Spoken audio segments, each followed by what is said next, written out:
بسم اللہ الرحمن الرحیم ویورز، آپ ہمارا یوٹیوب چینل دیکھ رہے ہیں، امید ہے آپ خیریت سے ہوں گے۔ ایک تو آج جو الیکشن کمیشن ہے پھر سر جوڑ کر بیٹھا اور لگ نہیں رہا کہ یہ جو نشستیں مخصوص نشستیں پی ٹی آئی کو دینے کا معاملہ ہے، اس کا جو اونٹ ہے وہ کسی کروٹ جلد بیٹھے۔ دوسرا، امپائر، کپتان، کھلاڑی، اوپننگ بیٹسمین، وہ رونا دھونا اڈیالہ میں قیدی نمبر 804 کا آج بھی جاری رہا۔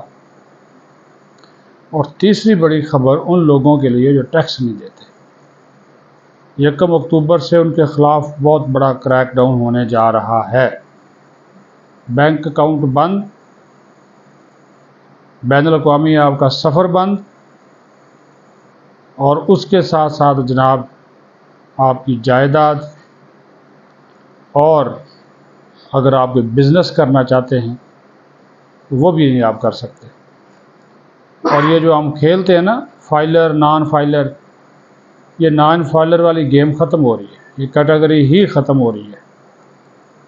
اس کی ریزن کیا ہے؟ اس کی ریزن ہے کہ جناب انہوں نے ٹارگٹ رکھا ہوا ہے تقریباً کوئی 1300 ارب روپے کا، 12,900 سم تھنگ، لیکن 13,000 ارب کہہ لیں تو ٹیکس ریونیو اکٹھا کرنا ہے، جو 1 جولائی سے 30 ستمبر تک کی سماہی ہے، اس میں وہ ٹارگٹ اچیو ہوتا ہوا نظر نہیں آ رہا، شارٹ فال ہے۔ کوئی 200 کا کہہ رہا ہے، کوئی 300 کا کہہ رہا ہے، 300 ارب۔ تو یہ ایک منی بجٹ کہہ لیں، اس کے ذریعے حکومت کم و بیش 1,000 ارب روپے اکٹھا کرنا چاہتی ہے، 1,000 ارب روپے۔ ہمارے ہاں بھی تو ٹیکس دینے کا کوئی رواج نہیں ہے، حالانکہ انڈائریکٹ جو ٹیکس ہے وہ ہر بندہ دیتا ہے۔ ماچس کی ڈبی لے لیں آپ، اس پہ ٹیکس ہے، کوئی بھی چیز آپ خرید رہے بازار سے اس پہ ٹیکس ہے، آپ تو دیتے ہیں، یہ کوئی انڈائریکٹ ٹیکس ہے۔ میں بڑے ٹیکسوں کی بات کر رہا ہوں، sales tax, income tax, withholding tax, جو ڈائریکٹ ٹیکسز ہیں، اس کے دینے والے 25 کروڑ ملک میں لے دے کے 16 لاکھ، 20 لاکھ، 25 لاکھ کر لیں۔ تو ابھی پرائم منسٹر نے جانے سے پہلے ایک منظوری دے دی، اور اب ایک آرڈیننس آئے گا، اس کے ذریعے یہ نان فائلر کی کیٹیگری ہی ختم ہو جائے گی۔ پھر نان فائلر کے لیے جائیداد کی جو ٹرانسفر ہے وہ نہیں ہو سکے گی، ٹریول اس کا نہیں ہو سکے گا، وہ بزنس نہیں کر سکے گا۔ ایک گاڑی کے علاوہ اگر کوئی اور چیز وہ خریدنا چاہے گا یا فروخت کرنا چاہے گا، سارا ریکارڈ دینا پڑے گا۔ اچھا، پھر انہوں نے جو ٹیکس ڈیفالٹر ہیں اور ٹیکس دینے والے ہیں ان سب کا پتہ چلانے کے لیے ایک جدید مشین لگا لی ایف بی آر نے۔ آج کل پتہ نا ڈیجیٹائزیشن کا انہوں نے پروسیس شروع کر رکھا ہے، اور لرننگ اور الگورتھمز، یہ ایک ٹیکنالوجی ہے، اس کے ذریعے یہ نان فائلر کی شناخت کرے گی۔ نان فائلر سے پچھلے سال 25 ارب روپے صرف فیس کی مد میں جمع ہوئے تھے، اصل ٹیکس انہوں نے نہیں دیا، تو اس حساب سے 25 ارب اگر صرف فیس کی مد میں ان سے جمع ہوتے ہیں تو کتنا ٹیکس جو ہے وہ انہوں نے کھایا ہوگا یا چوری کیا ہوگا۔ ہمارے یہاں رواج نہیں ہے، کلچر نہیں ہے نا۔ اور پھر اب دوبارہ بات ہو رہی ہے زراعت پہ ٹیکس لگانے کی، کہ یہ جی ڈی پی کا اگر تناسب بہتر کرنا ہے تو پھر آپ کو زراعت پہ بھی ٹیکس جو ہے وہ لگانا پڑے گا۔ یہ میں اس وجہ سے باتیں کر رہا ہوں، اس سے ہر آدمی متاثر ہوگا۔ یہ 1 اکتوبر سے یہ کرنے جا رہے ہیں، اور آرڈیننس کے ذریعے جس کو وزارت قانون اس وقت کر رہی ہے، تیار کر رہی ہے، اس کو نافذ کیا جائے گا۔ ہمارے جیسے جو تنخواہ دار جو طبقے ہیں، ہم تو پہلے ہی ہمارا ٹیکس وہ تنخواہ میں سے ٹیکس کاٹ کے پھر دیتے ہیں، وہ بعد میں پتہ چلتا جی آپ کی تنخواہ سے ٹیکس کٹ گیا ہے، لیکن وہ جناب آگے انہوں نے جمع ہی نہیں کرایا۔ وہ ادارہ ہی جس میں آپ کام کر رہے ہوتے وہ کھا جاتا یا جمع ہی نہیں کراتا، کٹوتی آپ کی مسلسل ہو رہی ہے۔ تو اس طرح کے لوگ بھی جو ہے وہ پکڑ میں آئیں گے۔ یہ میں نے آج سیاسی باتیں کرنے سے پہلے آپ کو جو ہے نا یہ امپورٹنٹ خبر تھی، اس حوالے سے میں نے آپ کو یہ بتا دیا ہے نا کہ کم از کم 15 پابندیاں لگیں گی نان فائلر پہ، کم از کم 15 پابندیاں۔ ٹھیک ہے جی، اب آ جائیں جی یہ جو گڑبڑ گٹولہ ہے آئینی ترمیم کا، اور مولانا فضل الرحمان، بلاول بھٹو زرداری نے تو کہہ دیا آئینی ترمیم ضروری اور مجبوری، کہہ دیا نا جی، اس نے تو اپنے سارے جو ترکش کے تیر تھے وہ چلا دیے، اور آئینی عدالت اس نے کہا جی بن کے رہے گی۔ ٹکراؤ کم ہونے کی بجائے شدت اختیار کر رہا ہے اداروں کے درمیان۔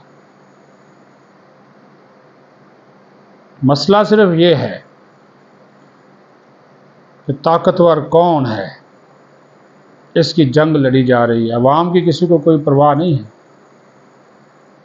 جہاں تک بات ہے مخصوص نشستوں کی، آج 7ویں میٹنگ ہوئی ہے الیکشن کمیشن کے اس معاملے کے اوپر۔ ایک طرف سپریم کورٹ کا فیصلہ ہے 8 ججز کا، دوسری طرف اسپیکر قومی اسمبلی کے اور پنجاب اسمبلی اور سندھ اسمبلی کے لکھے ہوئے خطوط ہیں۔ نیا ایکٹ پارلیمنٹ پاس کر چکی ہے، سپریم کورٹ اس کو مانتی نہیں ہے۔ پارلیمنٹ کہتی ہے کہ سپریم کورٹ کے کسی بھی فیصلے کے اوپر جو قانون ہے وہ بالاتر ہے۔ میچ پڑا ہوا ہے، خوفناک میچ، آخری اوور تک جائے گا۔ دوسری طرف وہ کھڑا ہو گیا، وہ بھی بڑا مطلبی اور قائم آدمی ہے نا جی، عمران خان جس کا نام ہے، وہ جناب جسٹس منصور علی شاہ کے پیچھے کھڑا ہو گیا۔ اس نے کہا بھی ہم تو اس کے ساتھ ہیں، اس کو چیف جسٹس لگایا جائے اور اس کا نوٹیفیکیشن کیا جائے۔ آج اس نے پھر ٹاک کی ہے میڈیا سے۔ یہ بھی بڑا ویسے عجیب معاملہ ہے نا کہ ایک قیدی ہے، مجرم ہے، چلو ملزم صحیح، اس کو اجازت ہے کہ وہ میڈیا سے بات کرے۔ یہ بھی پاکستان میں ہوتا ہے کہ ایک شخص جیل میں قید ہے، مختلف کیسز میں سزائیں بھگت رہا ہے یا اس کے کیسز چل رہے ہیں، لیکن کیا بات ہے وہ میڈیا سے بات کر کے اپنی بات پہنچاتا ہے، اور عدالتوں نے اس کو اجازت دی ہوئی ہے۔ یہ بھی پاکستان میں ہوتا ہے۔ وہ آج اس نے پھر بولا، نام تو نہیں لیا، اشارہ ان کا آرمی چیف کی طرف تھا کہ جی وہ چیف الیکشن کمشنر اور قاضی فیض عیسیٰ کی جو ٹیم ہے اس کا جو کپتان ہے وہ یہ تھرڈ امپائر ہے۔ یہ تھرڈ امپائر کی اصطلاح بھی اسی نے متعارف کرائی تھی نا، جب یہ 2014 میں اس نے دھرنا دیا تھا، انگلی کے اشارے کرتا تھا کہ تھرڈ امپائر کی انگلی اٹھ گئی ہے۔ آج وہی تھرڈ امپائر اس کے لیے درد سر بنا ہوا ہے۔ پہلے ایک آسم درد سر تھا، اب تو ایک اور آسم آ گیا ہے۔ ہم وہ تھا نا، وہ منیر نیازی کا ایک شعر ہے نا کہ جناب ہمیں ایک اور دریا کا سامنا تھا، ایک اور صورتحال کا سامنا تھا، ہاں جی، ہم اس دریا کے پار اترے۔ تو یہاں پہ ایک آسم سے جان چھوٹی نہیں، دوسرے آسم صاحب بھی کہا جا رہا ہے کہ بڑے دھڑلے والے افسر ہیں، اور جو اس وقت کورٹ مارشل کی کارروائی چل رہی ہے، اچھا پی ایچ ڈی ہیں، یہ بھی بتا دیں آپ کو، پی ایچ ڈی ہے اور خوشاب سے تعلق ہے۔ وہ جو چونکہ وہ ملک ہیں، وہ عوان برادری اور ملک برادری نے ان کو جو مبارکبادیں دینے کا سلسلہ شروع کر رکھا ہے، تو پوسٹ بہت بڑی ہے نا جی، تو وہ سارے وہ تنظیم العوان اور سب مبارکبادیں دے رہے ہیں۔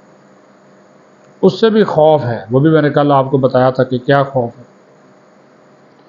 کہ ایک حافظ صاحب کی بجائے وہ۔ اور اب جاتے جاتے جو امپورٹنٹ ایک اور آپ کو بات بتاؤں، بلوچستان میں خواتین کو خودکش حملوں کے لیے استعمال کرنا۔ آج ایک خاتون آئی ہے، اس کو قانون نافذ کرنے والے اداروں نے کیچ کے ضلع تربت سے گرفتار کیا۔ عدیلہ بلوچ اس کا نام ہے۔ اور آپ یقین مانیں وہ پڑھی لکھی ہے، کوالیفائڈ نرس ہے، اور اقوام متحدہ کا جو عالمی ادارہ صحت ہے اس میں وہ ایک منصوبے پہ کام کر رہی ہے۔ آپ اندازہ کریں اس کی برین واش نہیں کی گئی،